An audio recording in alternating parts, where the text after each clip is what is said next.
L'intelligence artificielle change tout, y compris la façon d'apprendre à coder. Et si on repensait complètement la formation des développeurs pour cette nouvelle ère? C'est exactement le pari de Strata School. Leur objectif? Créer une nouvelle génération de talents, des développeurs augmentés. On va voir comment ils s'y prennent. Voilà, tout est dit dans cette phrase. C'est vraiment le cœur de leur philosophie. C'est bien plus qu'un simple slogan, ça inverse complètement la logique de l'apprentissage classique. L'idée, c'est de passer de l'étudiant qui écoute passivement à un développeur qui crée, qui est actif, et ça, dès le tout premier jour. Ok, mais en développeur augmenté, ça veut dire quoi concrètement? Eh bien, c'est l'objectif final du programme.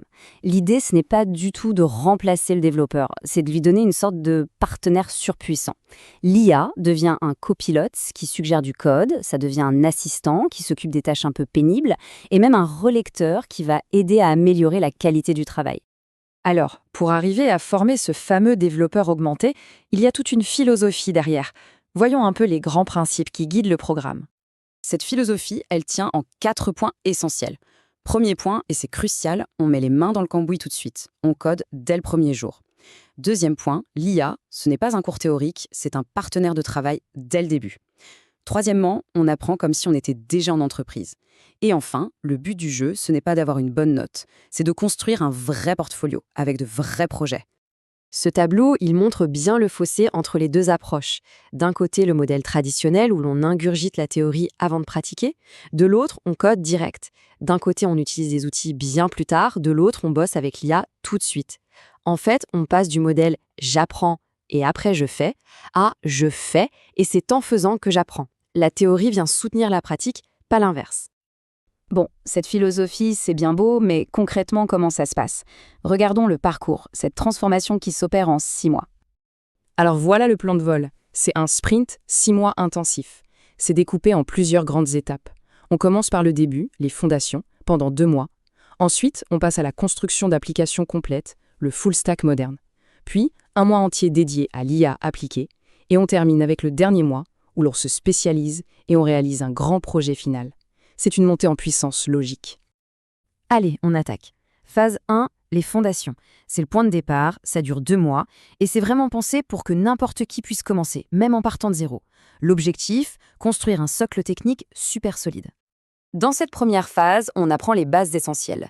D'abord, on décortique comment marche le web, Internet, les API, et bien sûr Git et GitHub pour travailler en équipe. Ensuite, on plonge dans Python. Mais le plus important, ce n'est pas d'apprendre la syntaxe par cœur, c'est de comprendre la logique derrière. Et pour que ce soit concret, chaque module se termine par un mini-projet. Et bien sûr, comme promis, l'IA est là dès le début. Ce n'est pas un gadget qu'on ajoute à la fin. Par contre, dans cette première phase, son rôle est très spécifique. C'est avant tout un partenaire pour apprendre.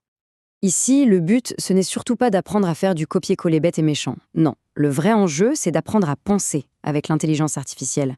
Ça veut dire savoir lui poser les bonnes questions et savoir analyser et corriger le code qu'elle propose. Et le plus important, ne pas devenir dépendant. L'IA doit rester un outil, pas une béquille. Ok, les fondations sont posées. Maintenant, on passe à la vitesse supérieure. Phase 2, le full stack moderne. Pendant 2 mois, on va apprendre à construire des applications web de A à Z, de ce qui se passe derrière dans les serveurs à ce que l'utilisateur voit à l'écran. Là, on assemble vraiment toutes les pièces. D'un côté, le back-end, c'est un peu la salle des machines, tout ce qui est invisible pour l'utilisateur. De l'autre, le front-end, c'est la partie visible, l'interface, avec des technologies comme React. Le but, à la fin de cette phase, avoir construit une application web complète qui fonctionne. Et logiquement, comme les projets deviennent plus complexes, le rôle de l'IA change lui aussi. On n'est plus seulement en train de lui poser des questions pour apprendre, là l'IA devient un vrai outil de production, un assistant de tous les jours. Concrètement, l'IA va aider à générer des morceaux d'API, à réorganiser le code pour qu'il soit plus propre, ce qu'on appelle le refactoring. Elle peut aussi aider à trouver des bugs beaucoup plus vite, et elle peut même faire des revues de code, un peu comme un développeur senior qui donnerait son avis. Et on arrive à la 3e phase. Et là, c'est peut-être ça qui change tout. Jusqu'ici, on utilisait l'IA. Maintenant, on va apprendre à en construire. C'est ici qu'on passe vraiment de l'autre côté du miroir. On va comprendre comment fonctionnent les grands modèles de langage, les LLM. On apprend à créer des prompts professionnels et on explore comment créer des agents IA qui peuvent agir tout seuls. Le projet final de cette phase, c'est de construire son propre assistant IA sur mesure. On entre dans la dernière ligne droite. Le dernier mois du programme, c'est celui qui va tout consolider. On se concentre sur une spécialisation et on met tout en pratique dans un cadre qui ressemble le plus possible à une vraie entreprise. À ce moment-là, il y a un choix à faire. 2 options de spécialisation. Soit on continue à fond dans l'IA pour créer des agents autonomes, soit on bifurque vers la cybersécurité pour apprendre à protéger les applications et les systèmes d'IA. Chaque option a son propre grand projet final très pointu. Peu importe la spécialisation choisie, le programme se termine avec le projet final. Et là, c'est une vraie simulation. On ne code pas juste pour le plaisir. Il y a des spécifications à respecter, des délais à tenir, des revues de code à faire avec les autres et à la fin, une présentation publique. Le but est de prouver qu'on est prêt. Bon, après ces 6 mois intenses, au final, ça donne quoi? Quel est le produit fini? Eh bien, le résultat, c'est un profil de développeur très complet. Quelqu'un qui maîtrise le code, qui sait construire des applications, mais qui en plus sait utiliser l'IA de manière intelligente et stratégique. Quelqu'un qui peut construire des agents autonomes, sécuriser un projet et surtout qui est directement opérationnel. On revient à la définition du développeur augmenté. Donc au fond, ce qu'il faut retenir, c'est que l'idée n'est pas juste d'apprendre à coder. Ça va plus loin. Il s'agit d'apprendre à penser, à réfléchir et à construire avec un partenaire IA. C'est ça le vrai changement.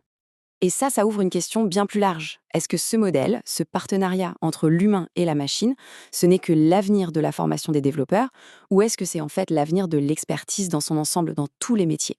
C'est une bonne question à se poser.